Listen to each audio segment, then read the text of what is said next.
Hey you! Are you an absolute Chad who loves using outrageously large swords? Would you say a sword that's too big to even be called a sword? More like a large hunk of iron? Well, my fellow cultured ultra great sword fan and guts wannabe, I have good news for you. We can get a very strong ultra great sword, now called colossal swords in this game, super early. The sword in question comes with a crazy Ash of War that will buff you up, giving you even more health and stamina while you use it, as well as even poise. The base stats of the sword are solid, and of course improve as you upgrade it. So, to say the least, this is a very good starting off colossal sword to get. So, welcome back to Rage Gaming. My name is Hollow, and this is how you get the Grafted Blade Greatsword. Alright, let's do our live location guide then.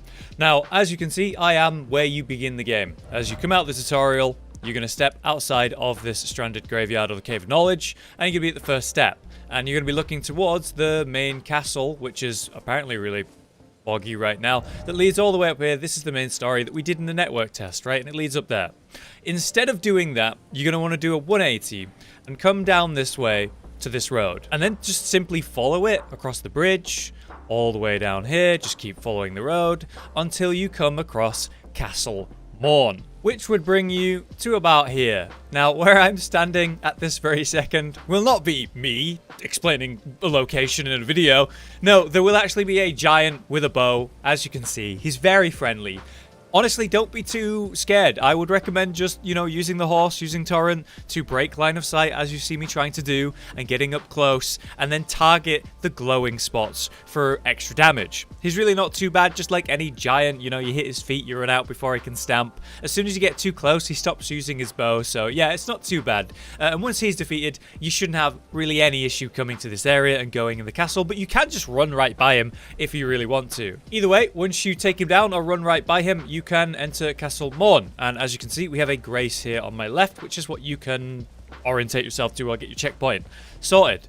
Now, as soon as you go up this elevator, you might be wondering, I wonder if there's any secrets, I mean, I always do. My tip for that is stand in the corner and look down, and then so you can kind of get a good angle on all four sides of the elevator, like so. Unfortunately, there are no secrets on that elevator, nowhere to jump off, no hidden passage. Alright, so you're going to be faced with the main entrance of Castle Morne here, the sort of main courtyard. There's a bunch of different ways you can go. This is just going to be the route that I think is the easiest, most reliable way to get to where you need to go.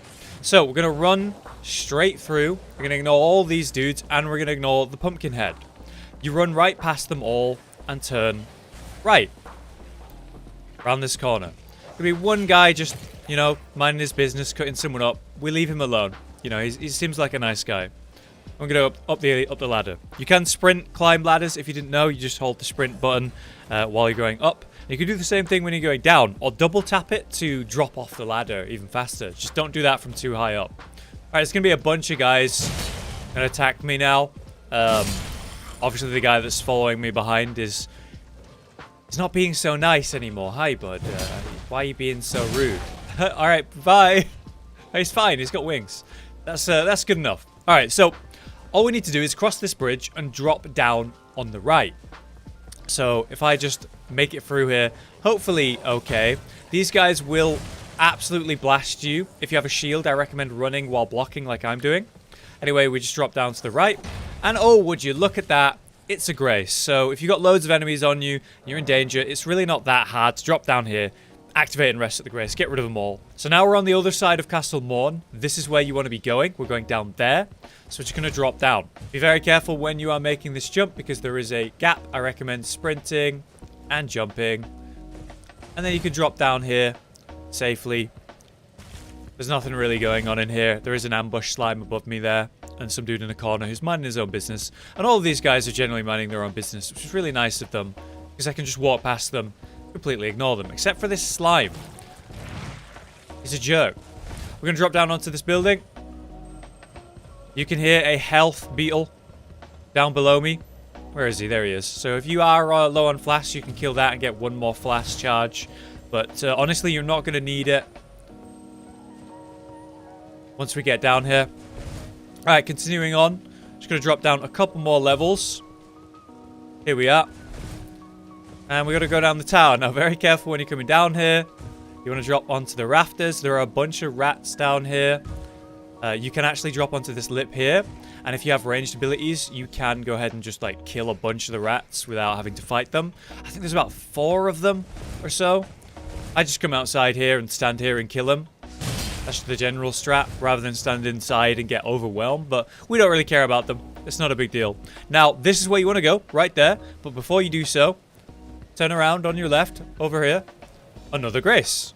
Amazing. This is where we want to go. This is for the boss fight, who just so happens to have the sword I'm holding right now. Right there, you want to go inside there, as you can see me doing in the original footage. Now you've claimed your sword. It's pretty cool. I mean, I think this sword looks incredible. It's so cool. Did you know you can do this? You can put it on your back, and it looks really cool. It doesn't do anything for you, but it looks cool. The weapon, though, is awesome. This is the Grafted Blade Greatsword. It is a colossal sword. They're no longer called ultra great swords, as it turns out.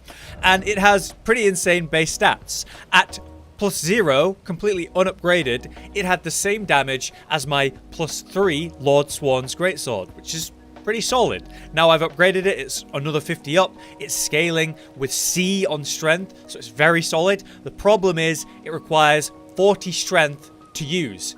But don't worry, if you have 50% less of the strength you actually need, you can two-hand it. So as you can see, bottom left, there's an X, which shows that my attacks while using this are ineffective. But if you have 27 strength, you can two-hand it.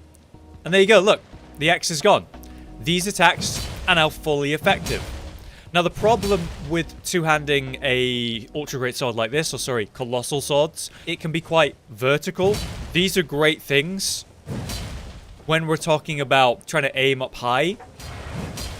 But generally, when you're dealing with lots of enemies, say the rats in there, it's a problem, right? So I usually one hand and then horizontal swipes with light attacks. These are incredible for clearing out packs of enemies in a sort of AoE cleave manner.